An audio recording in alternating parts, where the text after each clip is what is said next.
Bakit inuutosan mo daw sila? Sumisigaw ka pa? Palautos? Bakit parang may naiyak yan? Ikaw ba? Ikaw ba? Maylin nagbago ang ugali, mula nang dumating si Russell. Pugong be a hero na galit. Gusto nang pauwiin ng Davao si Maylin, nagmamakaawa. Hello mga kababayan, isang mapagpalang araw at gabi, saang sulok man kayo ng mundo naroon, naway nasa mabuti kayong kalagayan. Sa upload ni Pugong Be a Hero, pagkabalik nila sa tahanan nila Teacher Nida, galing sa Mindoro, may naganap na hindi maganda sa Four Marias. Tila napansin ni Pugong Be a Hero na hindi masaya sina Senia, Russell at Nanita. Tinanong ni Sir Paul si Maylin kung okay lang pa silang apat.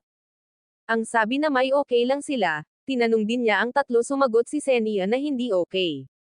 Naninigaw naging palautos si Maylin sa kanilang tatlo. At hinihila pa ni Maylin ang buhok ni Russell, dahil may narinig siyang umiyak habang naghuhugas sila ng plato.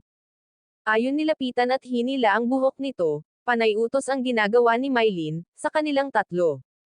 Si Maylin na may nagsay cellphone lang sa sofa, at naka number 4 pa. Matindi talaga si Maylin, at laging nag-uutos bilisan daw ang mga kilos nila, matindi na ta Maylin. At ito pa, binangga pa niya si Senea. Naku Maylin, bakit ganon, ano ba nangyari sa'yo? Nasobrahan ka ata sa pag-soul swimming sa Mindoro, kaya naging ganyan ka sa mga kasamahan mo.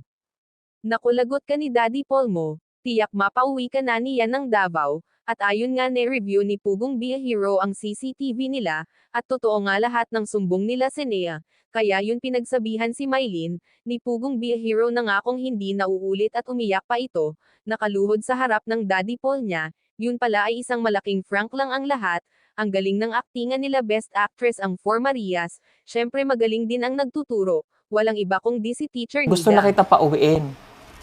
Ayoko ng ganyang bata. Napunta ka lang dito, lumaki ulo mo. Bago lang ni Russell dito, ganyan mo?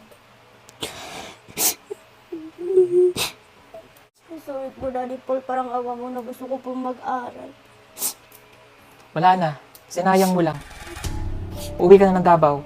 Kakausapin ko ang nanay mo. Ha? Papauwi na natin to sa Davao.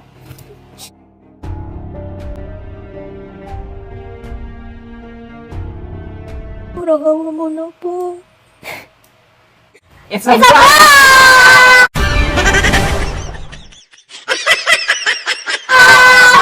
Mapanood ang full video sa YouTube channel ni Pugong Be a Hero, bisitahin natin ang kanyang channel, at please subscribe din po. Ganun na rin sa aking munting channel Elmas Vlog. Maraming salamat sa inyong suporta mga kababayan. God bless us.